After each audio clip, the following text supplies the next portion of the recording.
Mes chers compatriotes, depuis le 21 février dernier, les enseignants camerounais ont engagé une grève légitime pour revendiquer leurs droits élémentaires en tant que travailleurs, fonctionnaires et agents du service public. Cette situation qui dure depuis presque un mois est, vis-à-vis des enseignants, humainement insoutenable et profondément injuste sur le plan juridique ainsi que de la citoyenneté républicaine. Sa persistance est de nature à compromettre l'année scolaire en cours avec diverses conséquences pour ceux de nos enfants qui ont la chance d'être scolarisés.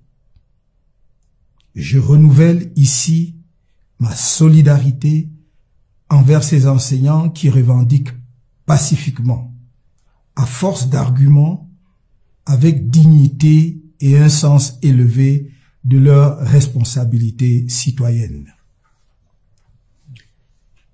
Il s'agit maintenant d'exposer notre contribution à la recherche des voies de sortie de cette crise qui doit interpeller chaque Camerounais indépendamment des affiliations politiques ou des convictions religieuses.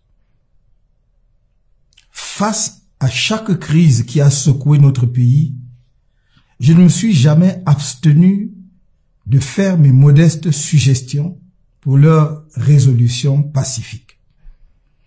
Et à chaque fois, le pouvoir en place a répondu par son indifférence, voire son mépris, et, à l'occasion, a piqué une idée dans un ensemble cohérent, sans obtenir le résultat escompté, et pour cause. Se taire, notamment face à la crise actuelle, serait donner l'impression incorrecte aux Camerounais que l'on ne réfléchit pas, ou qu'il n'y aurait pas dans le pays des forces politiques alternatives capables d'apporter des solutions idoines aux problèmes auxquels la nation est confrontée. C'est pourquoi, au lieu d'adresser au pouvoir en place des propositions qui ne recevront aucune attention ou seraient regardées avec condescendance, je préfère vous exposer à vous, chers compatriotes, les mesures que nous aurions prises pour résoudre dans les meilleurs délais possibles la grève des enseignants en cours si nous étions en situation de gouverner. Il s'agit de 5 mesures d'application et d'effet immédiat. Premièrement, mettre immédiatement sur pied une commission paritaire composée d'un côté des représentants des enseignants et de l'autre des représentants du gouvernement, notamment des départements ministériels concernés, avec pour mission d'arrêter dans un délai de 7 jours le montant exact de la dette de l'État vis-à-vis des enseignants. Deuxièmement, apurer 50% de la dette immédiatement, puis procéder à une titrisation des 50% restants à 6 mois de maturité.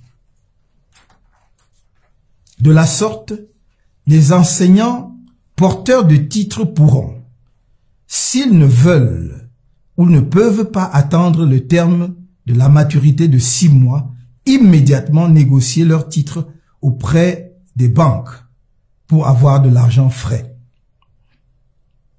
Troisièmement, donner un délai de 7 jours à tous les ministères concernés par la situation des enseignants pour intégrer ceux déjà recrutés et en attente d'intégration.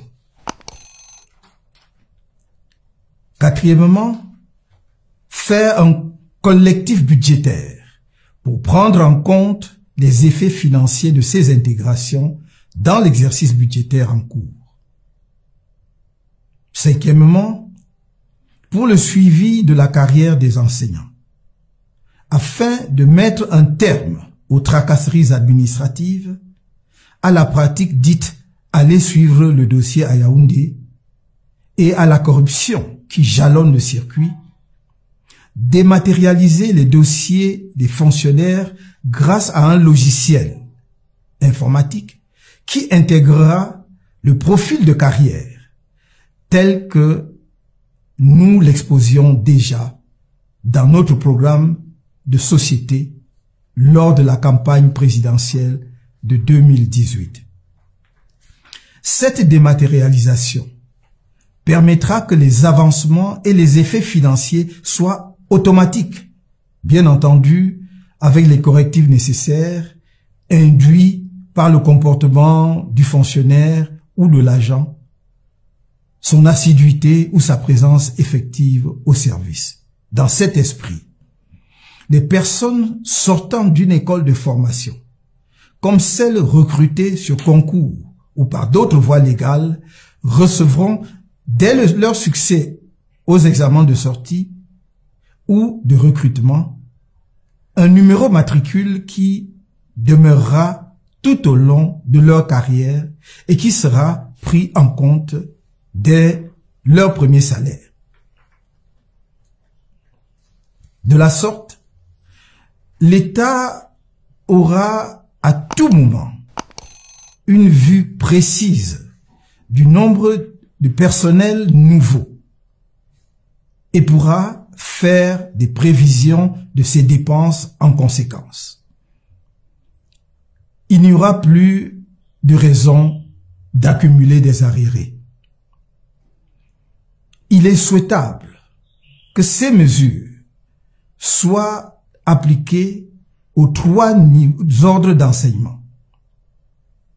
Enseignement de base, enseignement secondaire et enseignement supérieur, afin que l'ensemble des revendications de tous les secteurs éducatifs soient prises en compte, que l'État ait une vue complète du montant de sa dette vis-à-vis de ce secteur et qu'il y apporte une solution globale afin d'éviter des crises à répétition.